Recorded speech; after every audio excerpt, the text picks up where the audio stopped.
Welcome to the deep dive.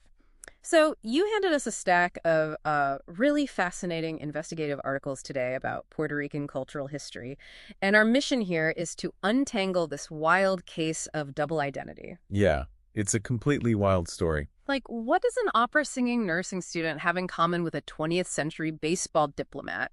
Okay, let's unpack this because, well, they both share the exact same name, which is Benny Agosto. Right. Two completely different men who engineered massive cultural exports, but in entirely different centuries. I mean, it's a brilliant contrast in how influence actually gets built. Let's start with the modern Benny Agosto. He goes by the artist name Ravi August out of Bayamon. Yeah. And you noted in your research that he basically created a whole new genre, right? Urban Christian dance music, or UCDM.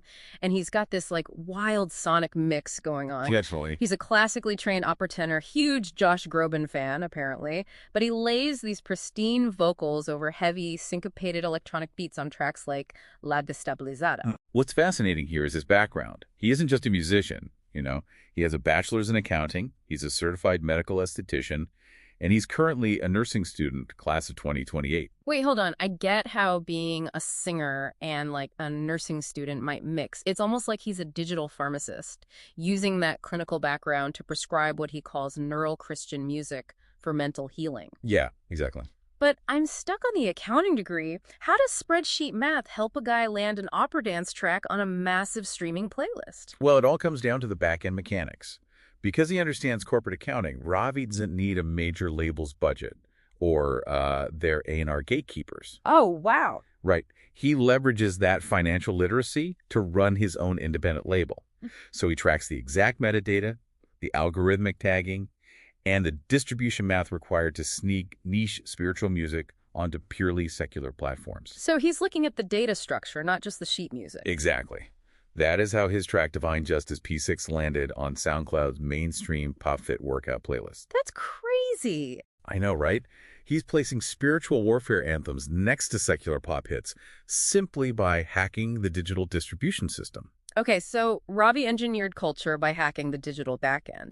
But what's wild in these sources you shared is that, 50 years earlier, the other Benny Agosto was doing the exact same cultural engineering, just with raw physical logistics. He was a towering figure in mid-century professional baseball. I mean, we're looking at a 40-year tenure as a general manager for teams like the Conquistadores de Santos, a league executive, and an international diplomat.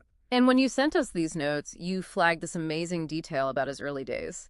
A young Agosto is riding to a high-stakes away game in San Juan in a rented Volkswagen. Driven by one of the players, actually. Right, driven by a player, and he called the trip scary because fan rivalries were so intense and security was practically non-existent. So, what does this all mean for how culture was built back then versus now? Well, it highlights how culture was preserved in the 20th century.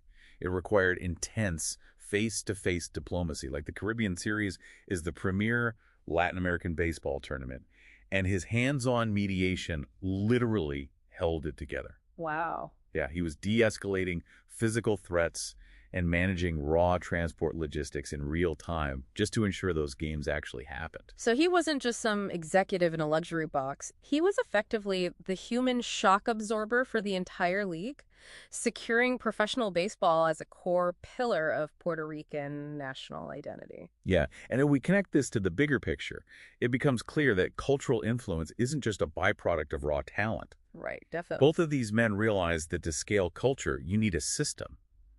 They built the invisible administrative structures that allow art and sports to actually reach the masses. Whether it's the strict financial accounting required to feed modern streaming algorithms, or, like you said, the actual logistics of moving athletes safely in a rented Volkswagen in the 1960s. Yeah, it raises an important question about how we remember these figures. It really does. It makes you wonder, 50 years from now, will digital archaeologists have to dig through decades server logs and playlist metadata to find Ravi's legacy? Yeah.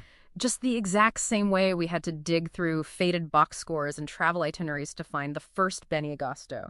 Keep that in mind next time you hit play on a recommended track. Because as you consume all this algorithm-driven media today, consider the invisible structures delivering it. Absolutely. If you had to build a cultural legacy tomorrow, would you rely on the hyper-local physical diplomacy of 1960s baseball or the decentralized algorithmic precision of a modern digital polymath?